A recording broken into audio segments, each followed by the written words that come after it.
everyone, I'm Anushri Bernard. Through this video, I wish to share with you about the importance of documenting evidence in building a strong case in criminal trials and also for reporting and advocacy purposes, especially with a special emphasis on cases relating to violation of religious freedom in India. The term evidence is derived from the Latin term evident or evidere, which means to show clearly or to ascertain or to prove or to discover. The Indian Evidence Act was introduced in the year 1872 under the British rule, which ascertains the rules and regulations to understand what evidence is admissible in the Indian courts of law. According to Section 3 of the Indian Evidence Act 1872, evidence means and includes all statements which the court permits or requires to be made before it by witnesses in relation to matters of fact under inquiry. Evidence का मतलब होता है सबूत, और सबूतों की बहुत अहमियत होती है, खास करके क्रिमिनल केसेस में। कौन से सबूत इकट्ठा करे जाएं और कौन से सबूत कोर्ट में पेश करते हैं, उसके आधार पर जो कोर्ट्स होती हैं वो अपना फैसला सुनाती हैं। There are 10 categories of evidence, namely oral evidence, documentary evidence, direct evidence, indirect or circumstantial evidence, primary evidence, secondary evidence, hearsay evidence, real evidence, judicial evidence, non-judicial evidence. Oral evidence. Section 60 of the Indian Evidence Act 1872 provides the provision for recording oral evidence. It is that evidence that the witness has either personally seen or heard. Documentary evidence. Section 3 of the Act states that all such documents that are presented in the court for inspection are considered to be as documentary evidence and can also be taken as electronic forms.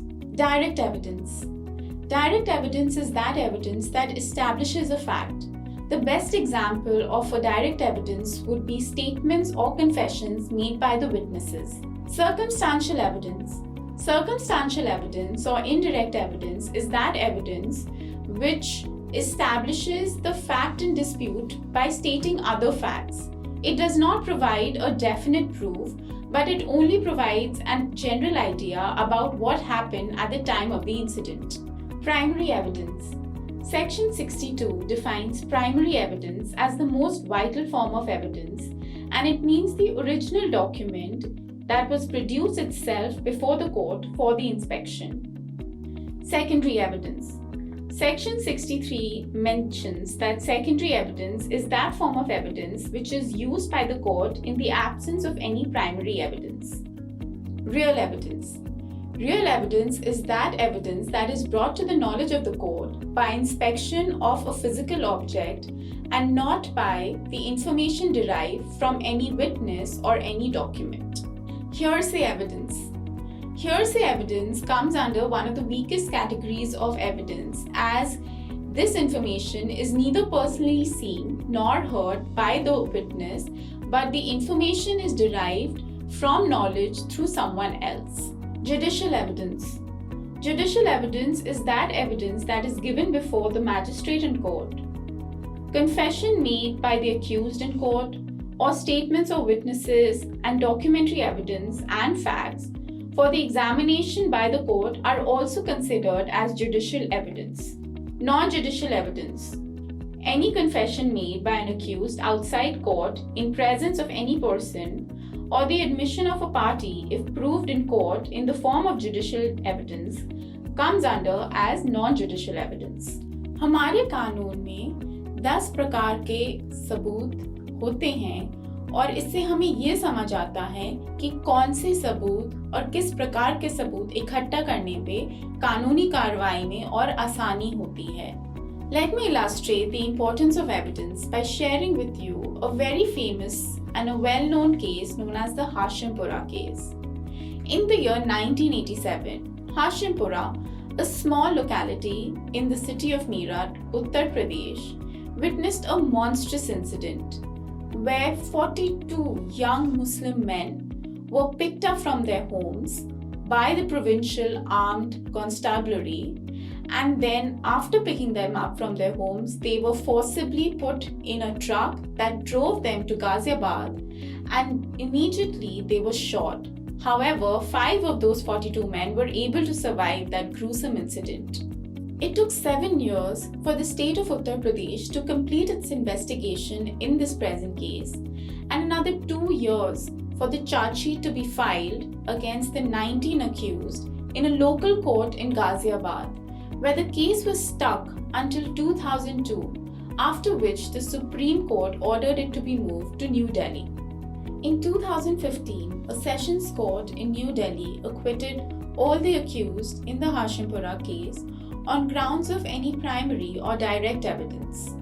However, with the unending efforts of Senior Advocate Rebecca John and Senior Advocate Vrinda Grover, all the 16 accused were convicted in the Hashimpura case by the Delhi High Court in 2018. What played a very important role as evidence in seeking conviction was the additional evidence that was brought on later on record. A general diary that recorded all the personal movement, especially identifying the truck in which the Muslim men had been shot.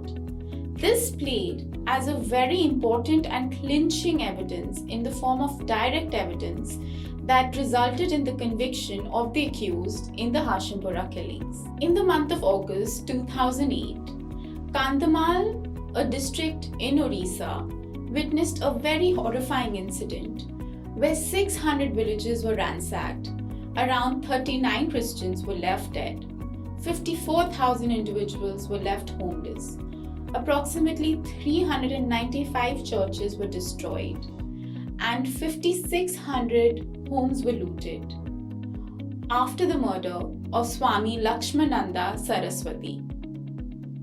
In Archbishop Raphael Chinat's case, the Supreme Court of India observed the complacency of the state and police machinery in serving justice to the victims of violence during the Kandhamal riots.